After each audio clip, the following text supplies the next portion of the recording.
earlier today, I was mentioning the one of the sort of descriptions of the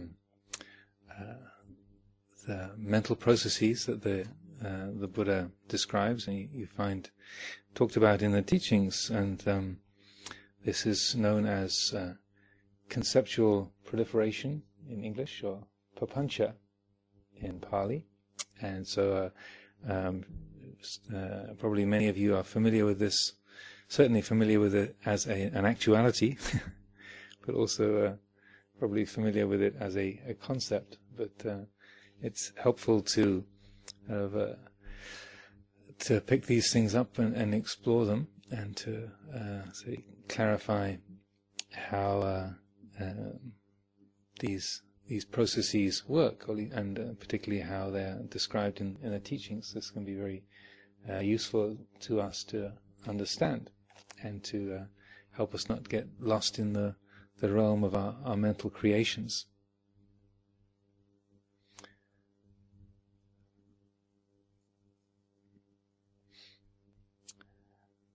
The way that this process is described in this one particular sutta, it spells it out very clearly and in detail. This is the Madhu Pindika Sutta, sutta number 18 in the middle length discourses. Madhu Pindika literally means the sweet morsel, or the ball of honey, because it's such a delectable teaching that when at the end, after this had been given, originally laid out by Venerable Mahakachana, and then the Buddha confirmed that this was exactly as he would have explained the whole issue. And Venerable Ananda had been listening to this and saying, "This is amazing, this is wonderful, this is the most gorgeous, this is the most delectable, the most kind of fantastic, delightful teaching. It's like a sweet ball of honey. What should we call this sutta, Venerable Sir?" He said, "You can call it the Honey Ball Sutta, Ananda." So ever since then, it's been called the Honey Ball Sutta, the Madhu Pindika. And in the sutta, it sets out how things start off with a simple sense perception, like the eye views a form, the ear hears a sound, the nose smells an odor, the tongue tastes a flavor, the body perceives a tactile object, or the mind perceives a thought or an emotion, whatever. So that's just, taking, for example, the eye seeing a form. So that then with the eye seeing a form, and then there is eye consciousness arising, and the three of those things coming together, the eye, the object, and the eye consciousness, that is phassa, or sense contact. And then very, very quickly after sense contact, just like the neural impulse shoots down the optic nerve and reaches the brain, then, and the visual cortex, and you get feeling. So that there's the contact, eye consciousness arises, and with that coming together of the contact, there's a feeling. So even before there's a cognition that we've seen something, there's a liking and disliking, or a neutral feeling. And the Buddha pointed out that this is the primary, or the original impact of any kind of sense awareness is already dividing things into like or don't like, or neutral. Want, don't want, or dangerous, desirable, or don't worry about it. So that this is a very, very sort of primal way of finding our way in our environment, is this basic sensory activity. So, a sense contact, phassa, then leads to feeling, pleasant feeling, painful feeling, or neutral feeling. And then following along from that feeling, there arises sanya. So the Pali word sanya, usually translated as perception, is related to the English word sign. It's they're connected in terms of their meaning and their origins. So sanya is the designation of a particular sense contact. So, like if it's eye is through the eye and through visual form, the sanya would be the impact in the visual cortex that is registering red or green or sharp-edged or blurry, or the basic perception, the forming of that. So this is before any kind of thought, before any kind of naming of it, but it's the brain registering that particular impact. So sanya is that primary say definition or sort of ordering of what is being perceived. And then rapidly following upon sanya is vitakka, and vitakka means to think. Vitaketi is the verb to think. So that's where the naming happens. So then the eye views a form, and it recognizes black. I see this, and then the vitakka comes in and says microphone. That the simple naming of a particular object, and then from so far so good. This is all not very complicated, and say the whole process of experiencing is not really giving rise to much in the way of dukkha or say insecurity or dissatisfaction of any kind. So up to this point, it's also happening very, very quickly, and then the trouble begins with vitakka leading to papancha. So then that thought then leads to associative thinking, so that the mind remembers other associations connected with microphones, or connected with the memories of like or dislike or opinions. And so microphone is not something that's particularly emotionally loaded for me. Probably for most of you as well, unless you're sound engineers. But where we can keep things just at sanya and vitakka, the perception and naming, then life stays very, very simple. And it's just a feeling, perception, and the simple naming of an object. And as we've referred to a few times in this retreat, just in the herd there is only the herd, in the scene there is only the scene. When the mind can stay at that simple categorization and apprehension, the receiving of sense objects, then everything is fine and dandy. It's all very simple and clear. But as we know, that the things just don't usually stop at that naming point. The strings of association are like, well, that's a really good microphone. I think we want that. Really is a good system. I think back at our centre, the system we've got is really rubbish. I've been meaning to change it for a long time, but that other bloke, he's got such strong opinions, he won't change it. This is papancha.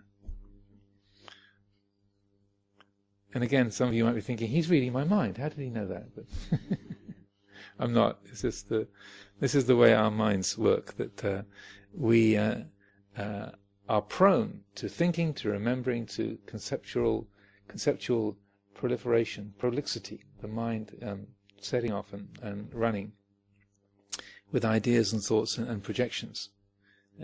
Just today, Nietzsche was asking me if I'd ever read a book called Why Zebras Don't Get Ulcers, which is, for those of you who are not familiar with it, this is a wonderful book by a scientist called Robert Sapolsky, who spends part of his time at Stanford University in California and part of his time out living amongst the baboons in Kenya. And he really has spent a lot of time with baboons. So and when you read his book, it's a lot about baboon life and baboon politics. And he also gives all of his baboons wonderful biblical names. So they call things like Rebecca and Obadiah and Ebenezer and Hepzibah, and it's wonderful, glorious names. But it's the basic thesis of this particular book, and where it gets the title from, Why Zebras Don't Get Ulcers, is because if you're a zebra, then you are on the menu for the average lion. out on the savannah. And so if you're a zebra and you see a lion, a hungry looking lion coming towards you, you need to get stressed fast. You need stress. You really want stress. You want your heart to start beating. You want that adrenaline to go pumping. You need to get lots of energy to your legs, and you want to start running.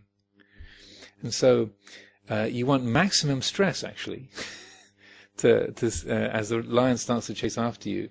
You need to get the system cranked up as much as you possibly can. So in that stress situation, you need to have your anxiety levels very, very high.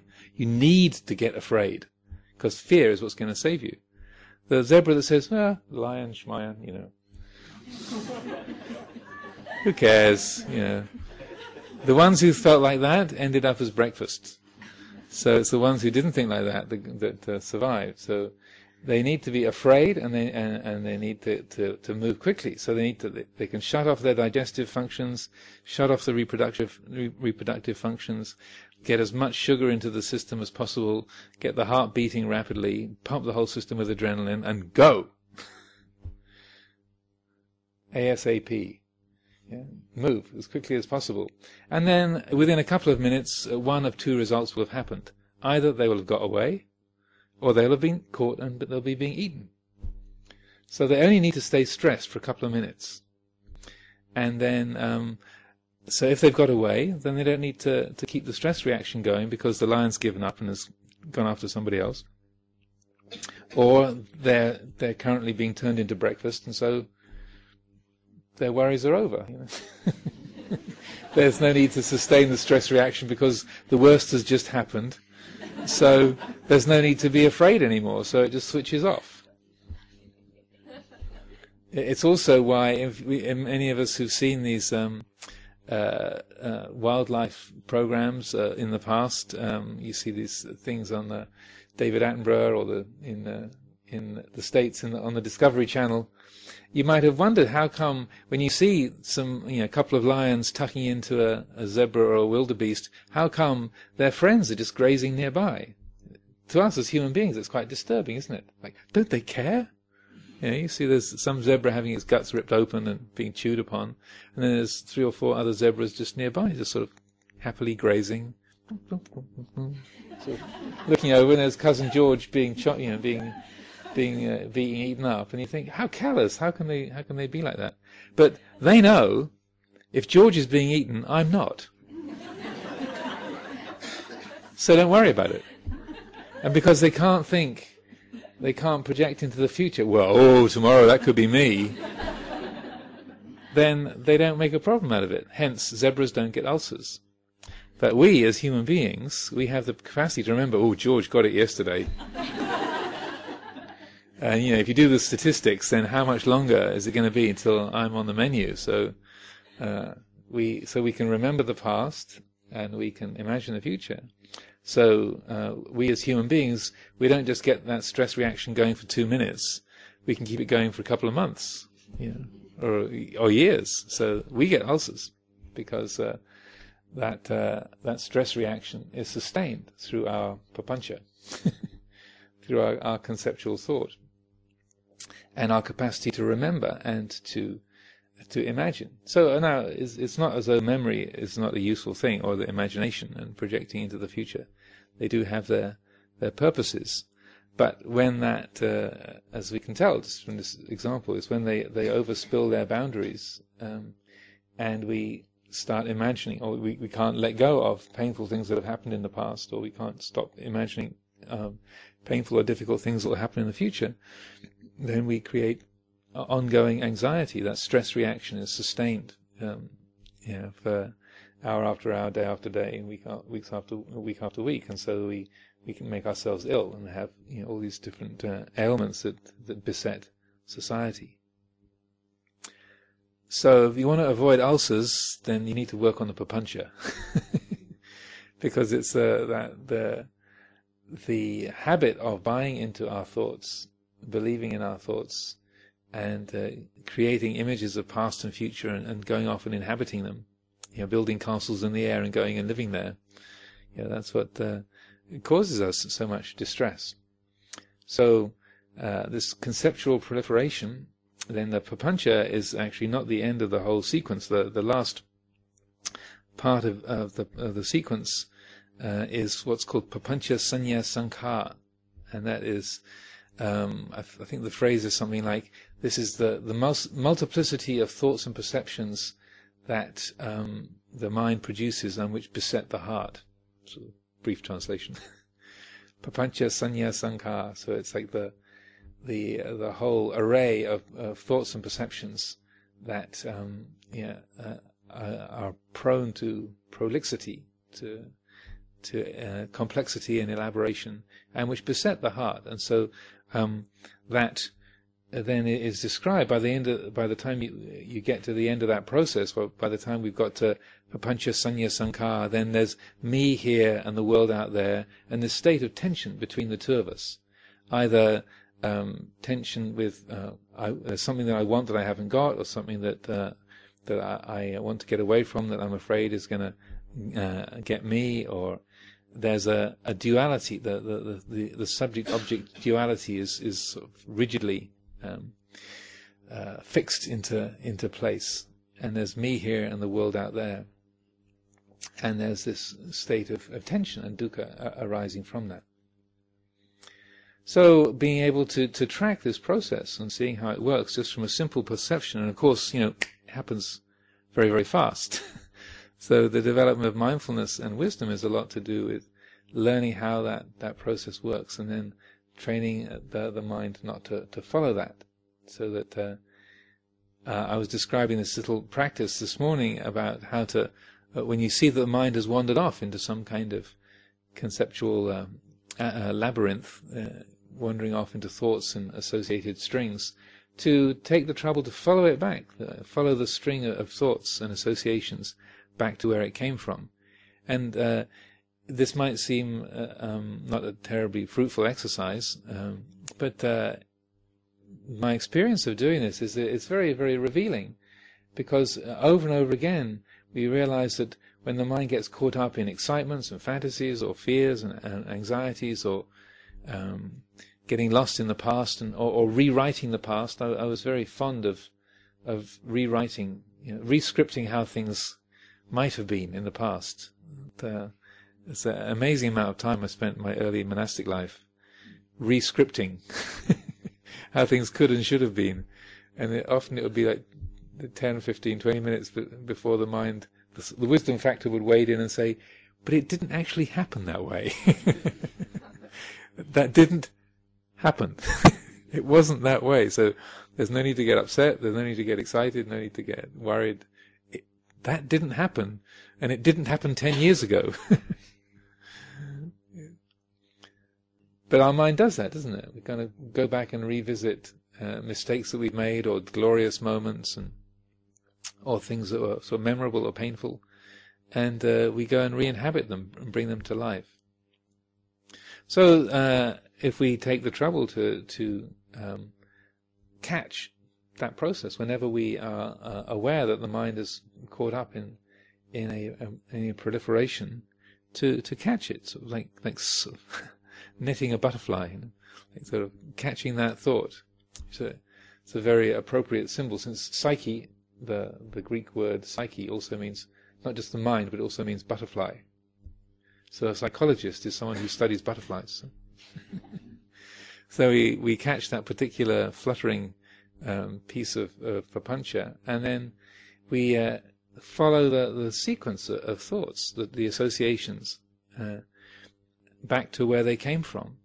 And that every time we'll notice, it was just a random thought that popped into my mind, or there was a smell from the kitchen just triggered a memory of a particular food, or that the sight of somebody's shawl triggered a memory of Aunt Matilda's dress. And following it back, we realize, it was just a smell, it was just a sound, it was just a random memory. That's all. And how, when we get to the source, the origin, it's extremely simple, utterly unburdensome, and uncomplicated. and that as you trace it back, whereas you at the end of the string in the Papancha Sanya Sankar piece of it, there's me here and the world out there, as a very solidly, definitely divided experience. That the further you trace it back until you come back to the source, the less there is a sense of a me here and a world out there, and there's just hearing, seeing, smelling, tasting, touching. In the heard there's only the heard, in the hearing there's only the hearing, the seeing, smelling, tasting, touching. There's no sense of self embedded within that. It's just the world as it's experienced. So there's a great master of the Korean Buddhist tradition called Chinul, who developed this method, and he talked about this a lot. And the term he used for it is in Korean. I'm not sure the Korean for it, but the English translation is tracing back the radiance. And there's a book of his teachings, I think translated by Robert Buswell, that has got that title, and it describes this very fully and completely. And it's a very helpful guide. And it's using the quality of mindfulness and careful attention to unpick the tangles of papancha, and to keep bringing the mind back to the simplicity of knowing, feeling, hearing, seeing, smelling, tasting, touching, and then acknowledging, well, how does the world feel? What is the experience of the world when it's simply this way, when we are the heart is simply open to sense perception? And when we do this, when that is carried through, there is a wonderful simplicity and an easefulness and a sense of integration that is here when that process is followed through. So I would really encourage this as a simple exercise.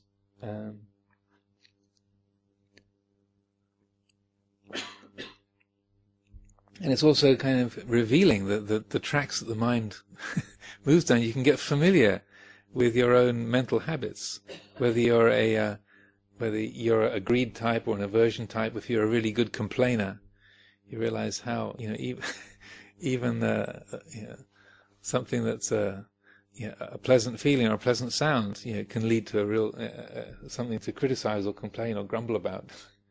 Or if you're a greed type, that even a painful feeling can lead to something that you're fantasizing about acquiring. So this simple process also can help us to get to know the patterns that our mind moves in, the patterns of conditioning, and by getting familiar with those patterns, then really freeing the heart from that.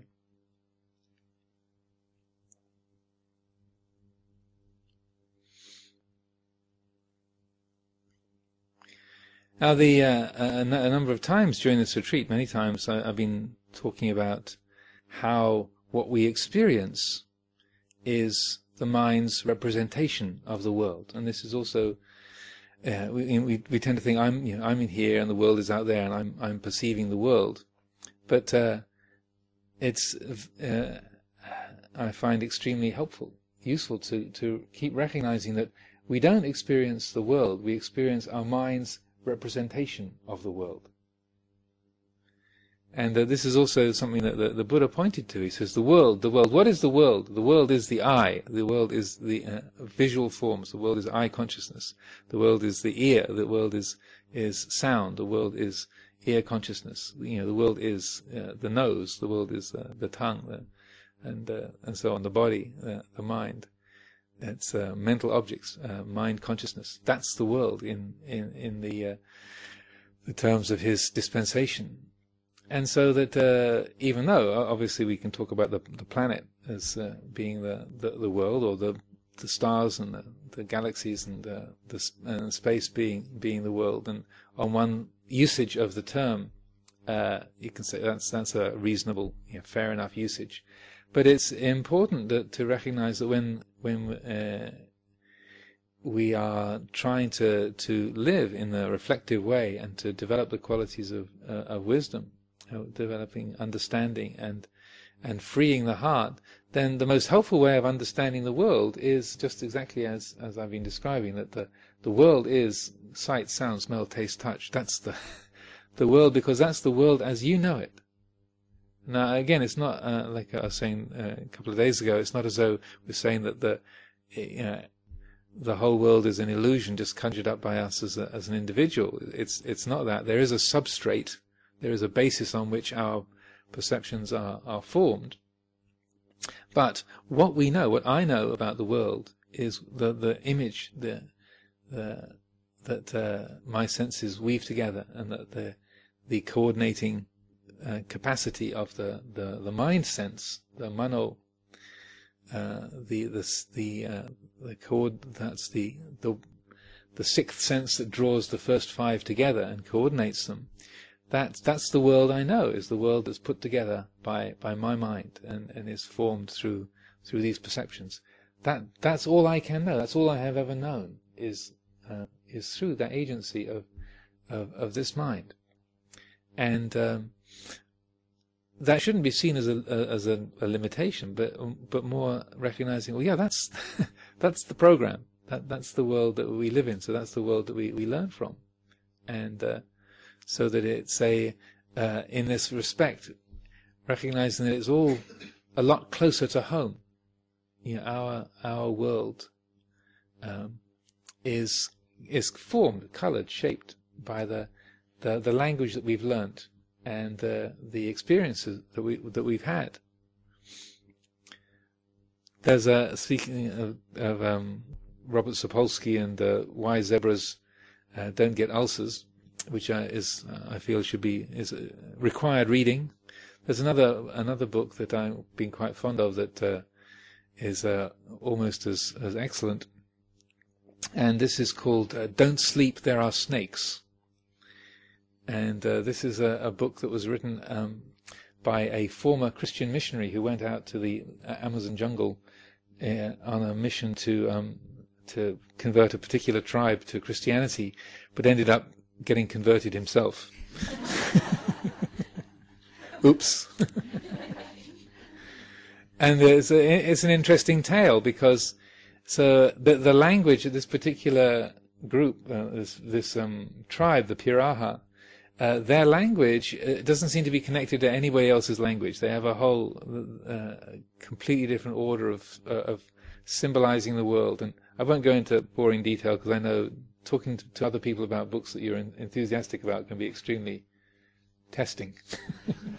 But a few small snippets in this, just to give you a taste. So the Piraha have no concept of number.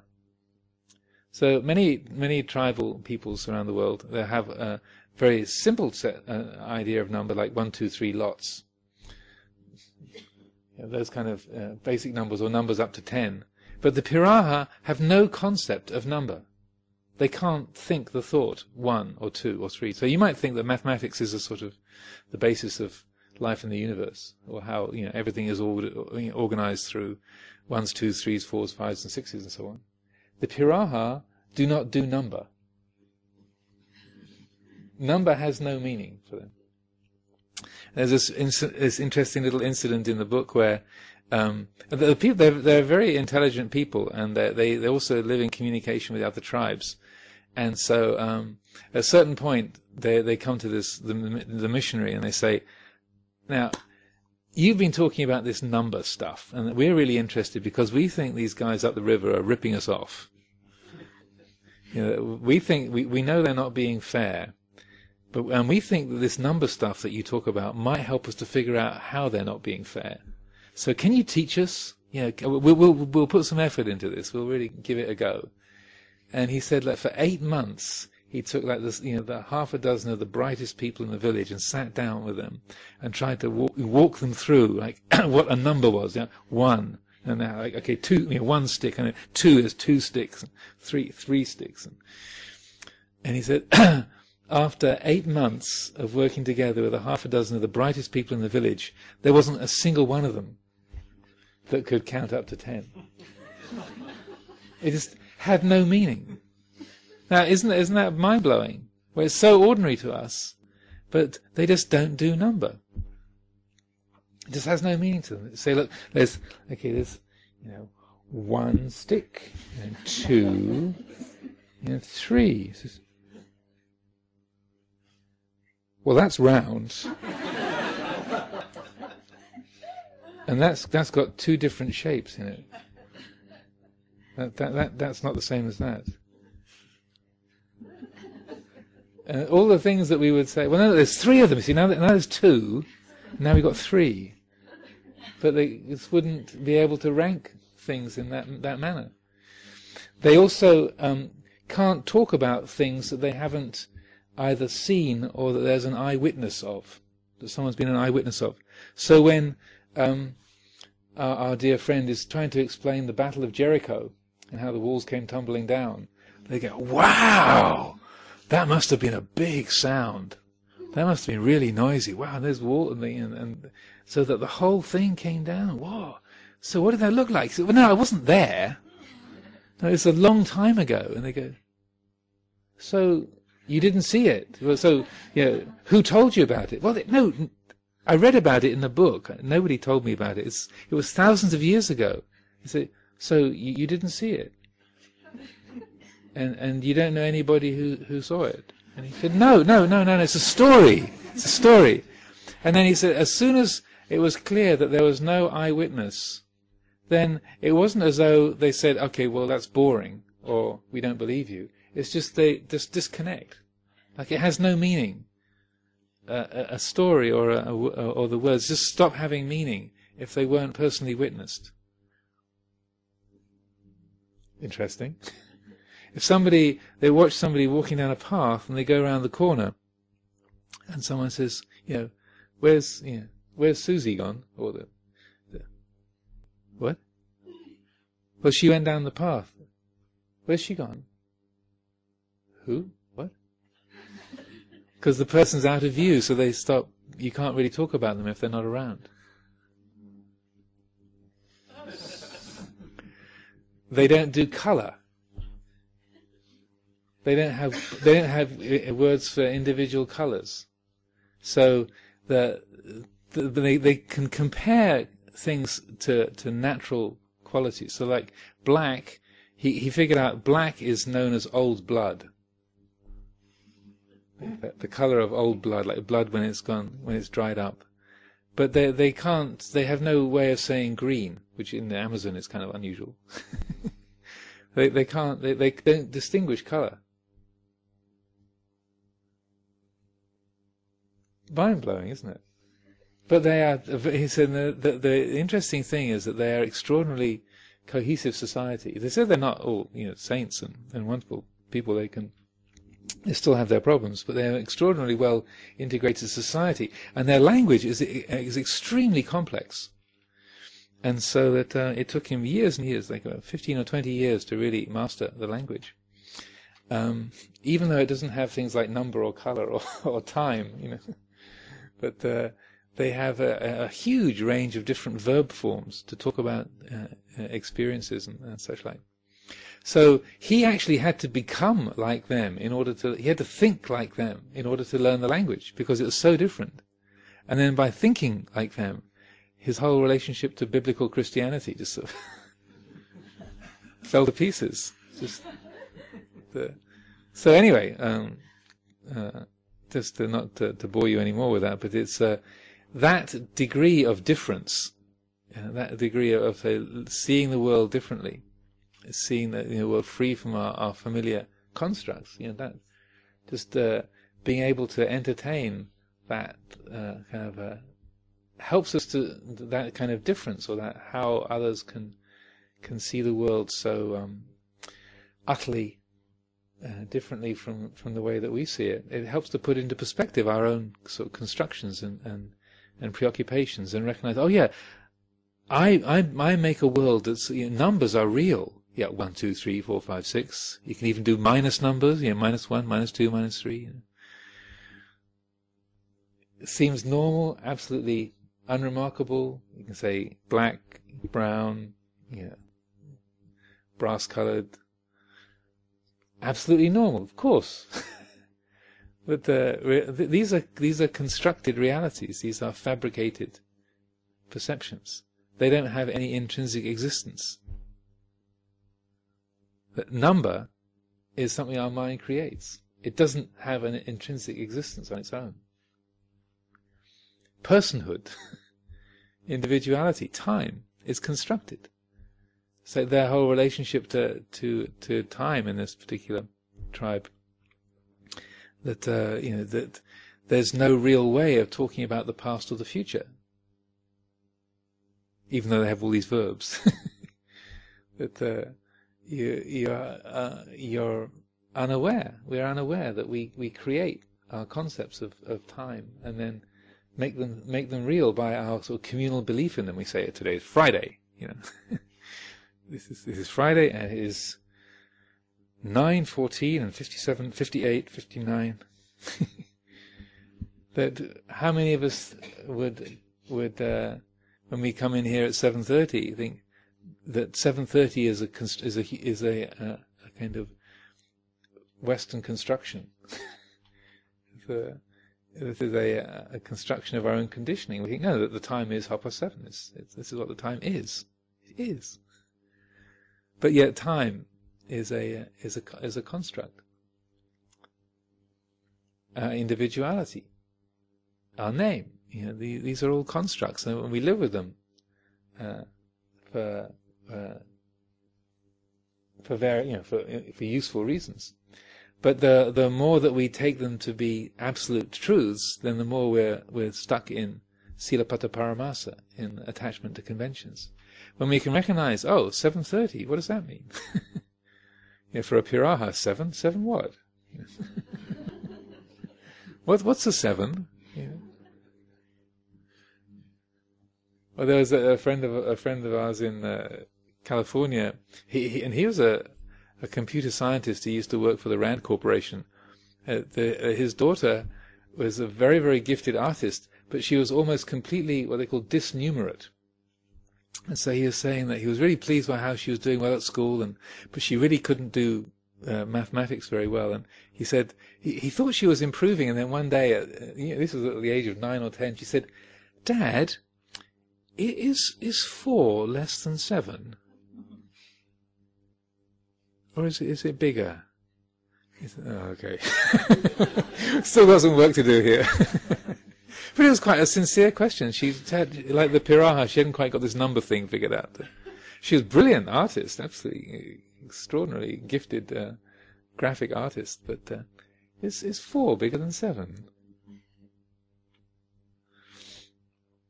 So that to be able to reflect that our world is a created world, is a compounded world, then helps us to be a lokavidu, to know the world. To believe that the world is real, rather than it's just our own particular version and constructed and dependent and compounded, then we're always going to be tied to the world. There's another of the very significant suttas of the Buddha is one. It's a dialogue between him and a devata called Rohitassa, and this is a teaching that the Bhikkhu Bodhi, who's one of the great translators of the Pali Canon into English, he says he feels this is the most significant teaching in the whole Pali Canon. So this devata Rohitassa encounters the Buddha and is speaking with him, and he said, when I was a human being in my last life, I was a yogi, and I had the ability to walk through the sky. I was a skywalker, not Luke Skywalker. This is Rohitassa Skywalker. Relative, probably a relative from. Doesn't work for industrial light and magic. So, Rohitassa said I was a skywalker, and I had this ability to stride through the sky, and I could walk from one side of India to the other in no great time. And I made this vow that I would walk until I reached the end of the world. But even though I walked through the sky non-stop for so many years, still I couldn't reach the end of the world, and I died on my journey before I'd reached the world's end. And the Buddha said, "Yes, Rohitassa, that's how it is. You cannot reach the end of the world by walking. But I tell you that if you don't reach the end of the world, you won't reach the end of suffering." And so that's a compelling statement. Yes, you can't reach the end of the world by walking, but if you don't reach the end of the world, you won't reach the end of suffering. So it might sound like a bit of a disappointment. But he said, but the world, Rohitassa, he says, in this body, in this very fathom-long body with its thoughts and perceptions, there is the world, there is the origin of the world, there is the cessation of the world, and the way leading to the cessation of the world. So in this very life, within the sphere of this living experience that we have, so here is the world,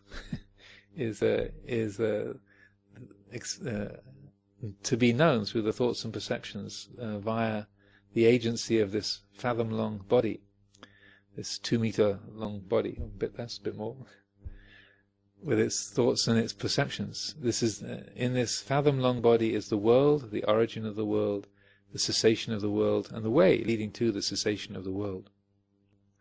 So in that same way, it's like when we recognize this is where the world is created, that through our thoughts and perceptions, that we build this world, it arises here. It's an arisen thing, it's a caused thing, it's dependent. Then also we can see that it arises there and therefore it ceases, that it is a process that is known through our awareness. And in that same formulation, which is, as you'll notice, is very close to the formulation of the Four Noble Truths.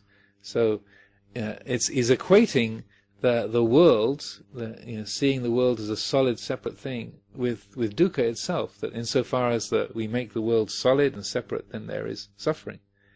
But when that is understood, when the world is known, when that whole process of arising and ceasing of perception, seeing the world taking shape, arising and forming, dissolving, when that is known for what it is and how it works, then just as when we see dukkha being caused, dukkha arising, dukkha ceasing, then the heart is freed from dukkha in a similar way than when the heart knows the world, understands the world, sees the coming and going of the world, and then is able to be freed from identification with the world, is say, liberated from that.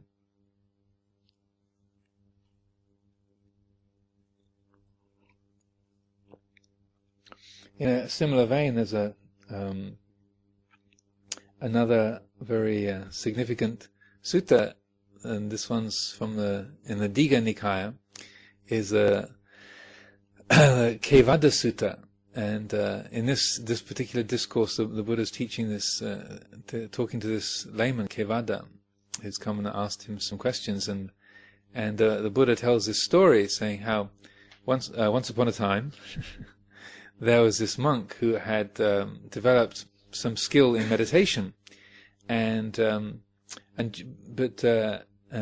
during the course of his meditation, then this question, this thought arose in the mind of this monk. I wonder where it is that earth, water, fire, and wind fade out and cease without remainder. Where is it that in a way, where is it that the world ends? Or you could also figure the same, or rephrase the question as, I wonder if there's a place or a way that the world, things of the world, earth, water, fire, and wind, will fade away and not arise again. That things will cease, and that the world of form and the world of things will cease and not arise again. Where might I find the end of the world?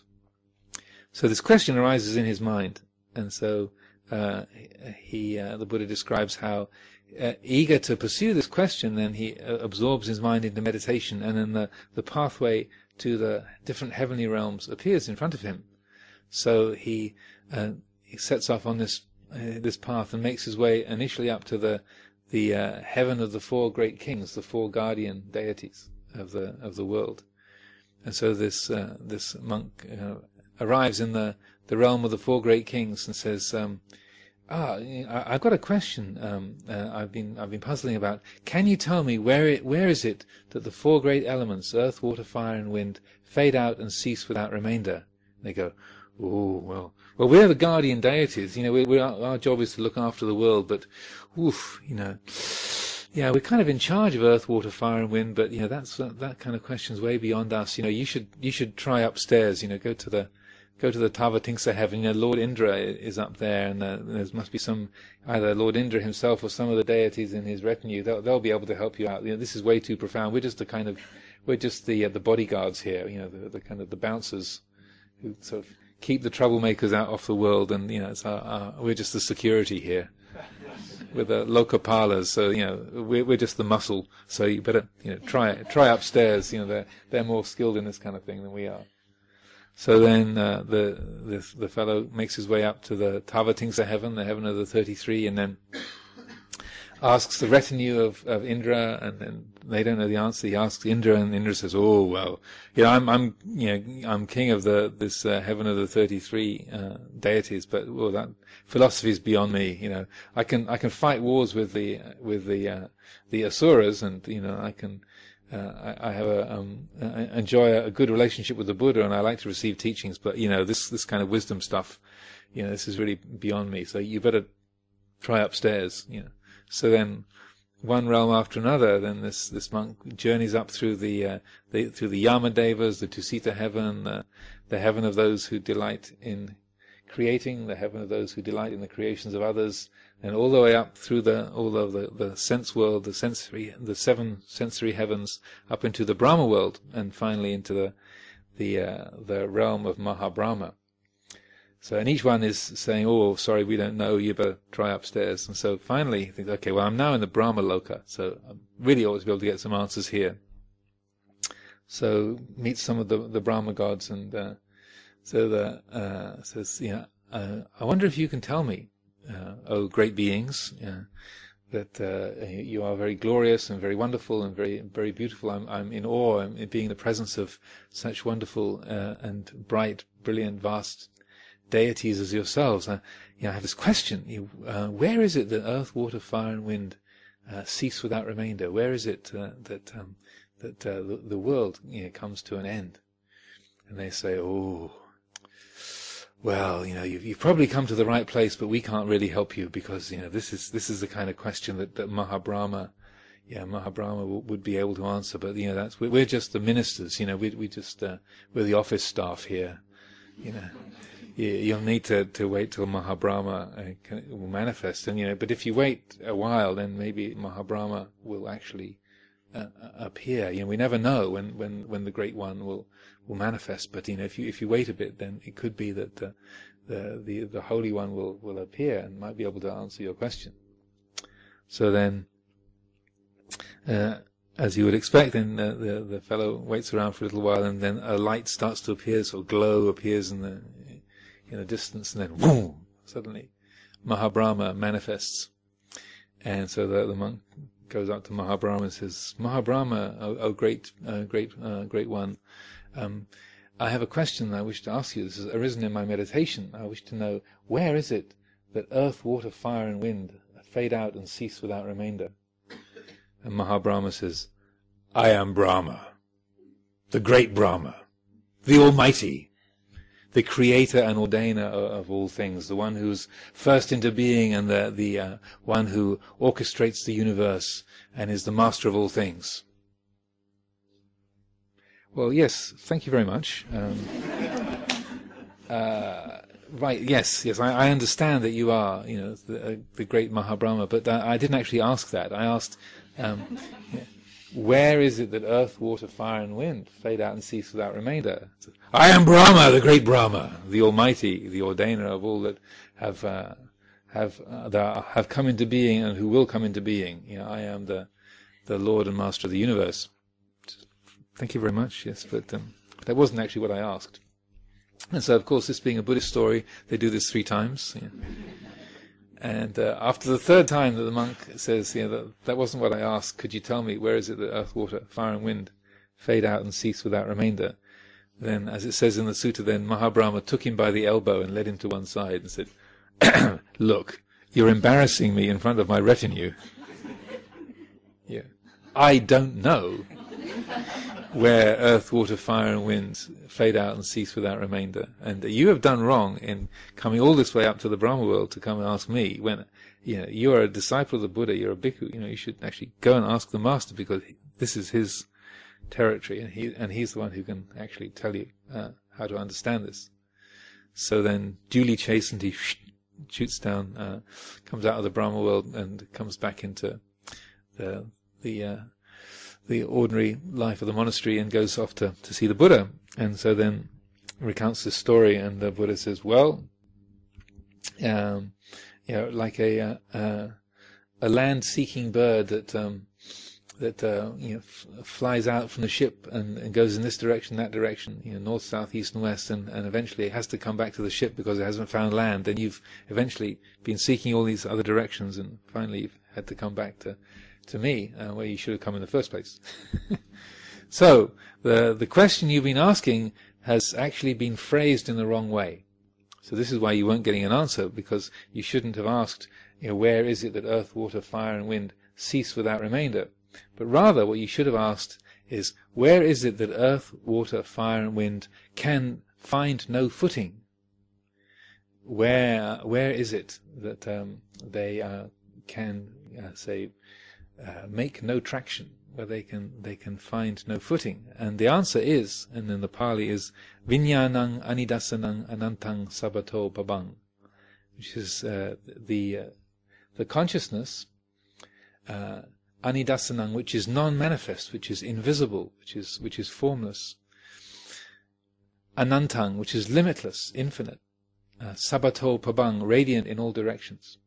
And this is words and adjectives that describe the pure heart, or the enlightened mind. Here it is in this awakened consciousness, this vinyanang anidasanang anantang sabato babang. Here it is that earth, water, fire, and wind can find no footing; they can make no traction. And here also, long and short, and coarse and fine, and pure and impure can find no footing. There is no landing place for them there. And here it is that all these things cease. That they are held in check. They are understood, and they are known without delusion. And so this is a very helpful collection of terms. Yesterday evening, Sister Brahmavara was talking to you about the factors of enlightenment, the 7 factors of enlightenment, and in a similar vein, these 3 qualities are, in a sense, boiling down some of the 7 factors of enlightenment to like a simpler representation, so that the enlightened mind is being described here as it's conscious. It's also a very unusual usage of the term vijnana, because vijnana usually means a discriminative consciousness, but in this respect it means an all-encompassing awareness. So there's knowing, there's awareness. The enlightened mind is awake, it's aware. Anidasana means it's invisible, it's non-manifest, it has no form, it's formless. Anantang, it's infinitely commodious. It has an infinite capacity. It's limitless in its capacity to accommodate all things. Sabato pabang, which paba is light, and so sabato means like in all directions. So sabato pabang, like radiant in all directions. There's also other renditions of the same phrase where it's instead of pabang, it's pahang, which is means accessible. So sometimes the same phrase is translated as accessible on all sides. But either way, it works. the terminology works well. So this is describing the pure heart, and this isn't sort of just something that's in a story from the time of the Buddha, but also this is your pure heart. This is your mind. This is talking about that when that there is a freedom from obscurations, when the heart is the hindrances have been dropped, and there's a full wakefulness and attention to the present reality, then this is what's experienced. There's awareness. There's a spaciousness, a kind of all-encompassing capacity. And there's a brightness, there's a quality of luminosity radiance. The mind is bright and clear, and so that when the heart is in tune with Dhamma, in tune with its own nature, then this is how it appears. So that these are the natural qualities of the pure heart, the enlightened mind, the knowing, emptiness or spaciousness, and brightness. These are the natural attributes. So in the Thai language, there's this a similar string of terms which they would often use. Ajahn Chah or Ajahn Buddhadasa or others would use, which alliterate very neatly, which is sawang, sa'at, sangop, which means sawang means radiant, sa'at means pure, sangop is peaceful, purity, radiance, and peacefulness. And so often Ajahn Chah would say these are the characteristics of the Dhamma. When the Dhamma is realized, when it's awakened to, when the heart knows the Dhamma, then it's the attributes that are experienced at that moment are purity, radiance, peacefulness. So that when the heart is awake and pure in that way, then this image of the long and short and pure and impure and coarse and fine being able to find no footing, it's rather like, might not be so appealing, but like a kind of Teflon, the non-stick heart, that whatever happens, painful or pleasant, beautiful or ugly, coarse or fine, pure or impure, whatever earth, water, fire and wind takes shape as, then there is that non-stick quality, that it can find no footing, there's no traction, there's nothing snags, nothing sticks, but there's a kind of an openness to that, the flow of perception.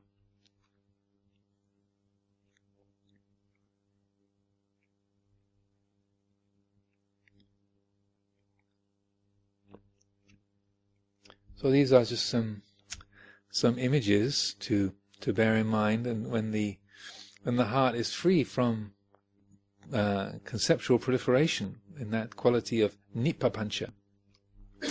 As I said, this is one of the epithets of the Buddha, nippapancha, one who is free from complication, who is free from conceptual proliferation. That's that even though when we read the suttas and the Buddha's descriptions of things, you think, wow, his mind is so complicated. This extraordinary range of intricate analysis of experience and the world, and a fantastic array of images and similes and incredible knowledge. You think, wow, the Buddha's mind must have been really complicated. But I think it's important to recognize that the Buddha was nippapancha, one who's free from complication. So that the enlightened mind, or the awakened mind, even for a Buddha has such extraordinary intelligence and capacity for knowledge and information and analysis of things, that the felt sense, or the Buddha's own experience of the present moment, was nippapancha, free from complication.